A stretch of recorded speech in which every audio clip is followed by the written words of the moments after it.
तक नेहा जी को कितने नोटिस मिल चुके हैं? देखिए, एक तो पहले एमपी में मुझे लगता है 4 से 5 एफआईआर दर्ज हुए हैं। अभी हाल ही में 2 दिन पहले मुझे पता चला, मेरे जो ससुर जी हैं उन्होंने पेपर कटिंग भेजा, बोला बेटा सिंगरौली में भी दर्ज हो गया है। ठीक है। ये उपलब्धि लगती है या क्या? अमृत काल का उपलब्धि, हाँ ये कह सकते हैं। पता है एक चीज आपको मैं बताऊं, दरअसल इन लोगों ने इतना अति मचा दिया है ना इन चीजों को लेकर के कि अब हल्का लगता है। अच्छा, पहले नोटिस और एफआईआर वगैरह लगता था कि हाँ कोई बड़ी बात हुई है क्या, तो नोटिस और एफआईआर ये सारी चीजें। अब दो दो दिन पे एफआईआर, पहले सीधी में, सीधी के हबीबगंज में, फिर इंदौर में, फिर छतरपुर में, फिर सिंगरौली में, यहाँ गोमती नगर भी मुझे पता चला, एक कोई पत्रकार बंधु ही आए हुए थे तो उन्होंने बताया गोमती नगर में भी दर्ज होने वाला था, तो वहाँ के दरोगा जी भगा दिए इन लोगों को। मैंने कहा अच्छा ऐसा हुआ है। फिर वो जो यूपी में काबा गया था उस दौरान भी, एक बार हरियाणा से भी मुझे नोटिस आया था, जौनपुर से।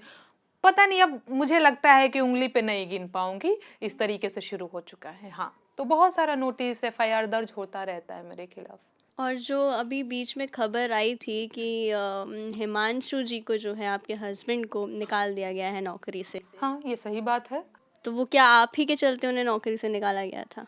देखिए, एक बात है कि थोड़ी व्यस्तता हो गई थी हिमांशु के, मतलब मेरे को लेकर के, मुझे कई सारे इधर उधर कहीं जाना है तो थोड़ा सा व्यस्तता था, तो हिमांशु मेरे साथ ही जाते थे। हम अकेले नहीं जा सकते, क्योंकि नहीं जा सकते, तो ऑफिस से उनकी छुट्टियां बढ़ रही थी, इसमें कोई शक नहीं है और ये मैंने शुरू के दिन से बोला है। लेकिन मुझे आज नोटिस मिलता है और कल रिजाइन मांगा जाता है, तो ये महज एक संयोग नहीं है और इस पे प्रश्न चिन्ह हमेशा से मैंने किया है। कई बार हिमांशु ने बोला कि नेहा तुम मत बोलो यार, छोड़ो जाने दो, हिमांशु बचते हैं, उन्होंने हमेशा मुझे बोला कि नहीं नहीं। मैंने कहा नहीं, आज हमें नोटिस आता है, कल आपसे रिजाइन मांगा जाता है, तो ये महज संयोग नहीं है।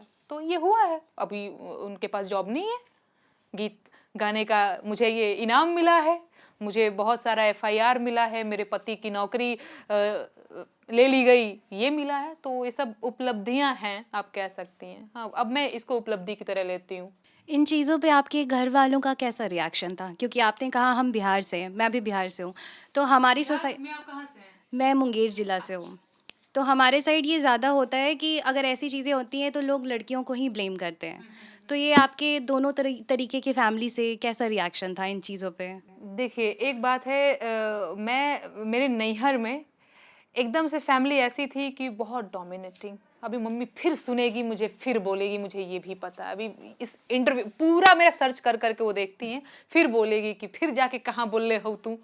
तो देखिए, बहुत डोमिनेटिंग रही थी मेरी माता जी, रही हैं, अब खैर नहीं है, तो मेरी शादी हो गई। लेकिन उनका एक ये रहा है कि शादी के बाद तुमको जो करना है करो, मतलब जीन्स भी पहनना है तो शादी के बाद पहनो, कहीं घूमने जाना है शादी के बाद जाओ, गाना गाना है, जो करना है शादी के बाद करो। तो शादी के पहले तक तो वो मुझे कि ये करो वो करो ना करो, लेकिन अभी उनका कुछ नहीं रहता है। एक चीज़ लेकिन वो कहती हैं, अभी कल भी उनका फ़ोन आया था, तो वो डिबेट्स मेरा ऐसे देखती रहती हैं, तो कहती रहती हैं कि बहुत बदमाश लोग हैं, तुमसे ऐसे ऐसे सवाल पूछते हैं, क्यों ऐसे क्यों जाती हो तुम।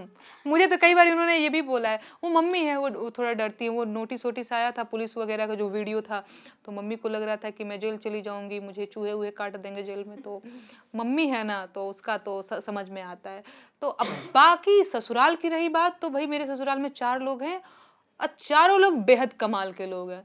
मतलब मैं जो कर रही हूँ, कोई ऐसा, चाहे वो मेरे ससुर जी हों, चाहे मेरे ननद जी, चाहे मेरे हस्बैंड, अभी मेरे हस्बैंड बैठे हुए हैं, 4 घंटा भी आप यहाँ पे मुझे बिठाए रहेंगी ना, वो कुछ नहीं बोलेंगे, वो वहीं बैठे रहेंगे, बोलेंगे नेहा नेहा अपना काम कर रही है, तो अपना काम निपटा ले, फिर चलेंगे। वो ऐसे हैं। मेरे ससुर जी भी ऐसे ही हैं। बेटा, मतलब वही कह तो रही हूँ, पेपर की कटिंग भेज के और हंस रहे थे, बेटा सिंगरौली में भी एफआईआर दर्ज हुआ है, देख लो क्या कर रहे हो आप लोग।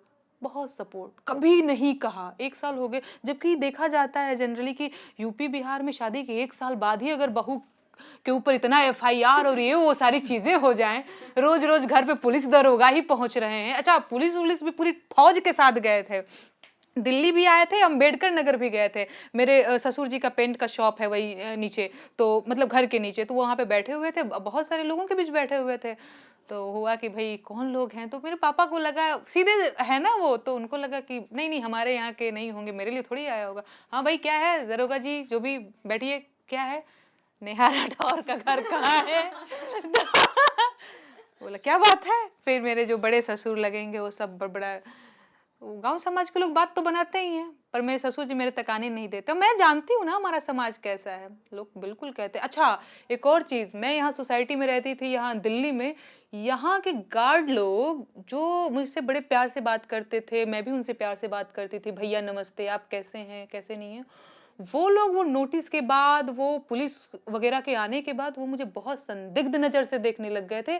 और वो फिर है हेलो नमस्ते प्रणाम कुछ नहीं, मतलब सारे सोसाइटी वाले जो भी जिन्होंने भी देखा आते जाते, यही है ना जैसे कि बहुत बड़ी क्रिमिनल है ये। अच्छा इनको कुछ नहीं जानना रहता है कि पुलिस के आने का मतलब ऐसा नहीं कि मैंने बहुत क्राइम कर दिया है या फिर बहुत बड़ी बात हो गई है, पर लोगों को तो यही लगता है ना कि नहीं तो बहुत चोर बदमाश लोग रहते हैं।